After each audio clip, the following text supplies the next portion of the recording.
Guys, grabe. Jericho Rosales just got real about his relationship with Janine Gutierrez, and let me tell you, ang lalim ng sinabi niya.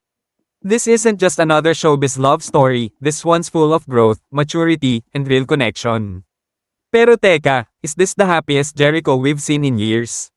Let's dive in, the confession that melted hearts. Sa latest interview niya with Bianca Gonzalez sa Turks Barangay, Jericho opened up about how Janine made him a better man. Sabi niya mismo, "She always makes me feel like I am good.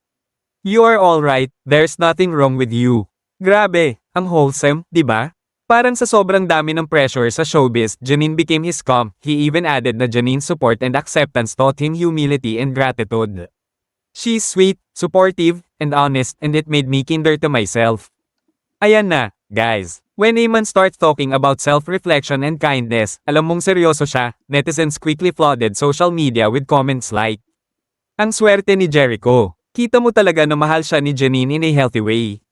Rare na makita ang ganitong klase ng relationship sa showbiz ngayon. Solid. Ito yung relationship goals, walang halong paandar, puro totoo. From heartbreaks to healing. Alam naman natin, Jericho's love life has always been in the public eye, from his past with Heart Evangelista to his marriage with Kim Jones, pero now, he's showing na may closure at maturity na talaga. In another interview with Boy Abunda, Jericho proudly said he's friends with all his exes. "Life's too short to have enemies," sabi pa niya, and yes, he even mentioned Kim and Heart by name, confirming there's no bad blood at all. Imagine that level of peace, guys. Hindi lahat ng artista kayang sabihin yan on cam, ha? Netizens reacted again. Ibang level si Echo, emotional maturity goals. Ganyan dapat, walang bitterness, puro growth. At least ngayon, makikita mo na he's at peace and genuinely happy. The African adventure, traveling, and photography. Janine, on the other hand, shares the same passion for nature and art.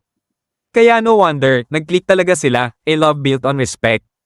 In his interview, Jericho mentioned something fans loved hearing, "We're not the jealous type." Wow, imagine that in showbiz where jealousy and rumors are constant. He said they both understand the nature of their work as artists, they respect each other's space and craft. Sabi pa niya, "I think I'm an amazing boyfriend." And the internet went wild. Manifesting an amazing boyfriend like Jericho Rosales. Janine, you're one lucky girl. Ito talaga ang standard. Deeper reflections. And maybe that's why fans are rooting for them so much. Kasi in a world full of breakups and controversies, eto, we're seeing something pure and stable. Some fans even joke. Pag si Echo na ang nagsabi ng "you're good," maniniwala talaga ako. Parang gusto ko rin ng Janine sa buhay ko, supportive at chill. Connecting to other showbiz love stories. Interestingly, this reminds fans of other matured showbiz couples like Ding Dong and Marian, or Piolo and his rumored new flame, pero iba ang energy ni na Jericho at Janine. Walang filter, walang agenda, just quiet love and support, and while everyone's busy with breakups and controversies online, these two are showing what healthy love looks like. Some fans even speculated, baka sila na talaga yung endgame ni Echo. After everything he's been through, parang si Janine na yung peace niya. Reflection call to action. So, what do you guys think? Is Janine the one who finally healed Jericho's heart? Or do you think this relationship is still just the calm before another storm?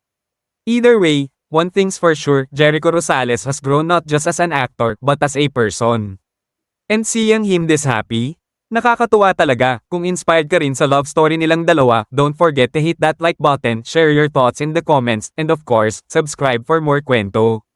Chika, at good vibes from your favorite Pinoy celebrities, this is Showbiz Guru bringing you stories that make your heart say, "Ay, sana all."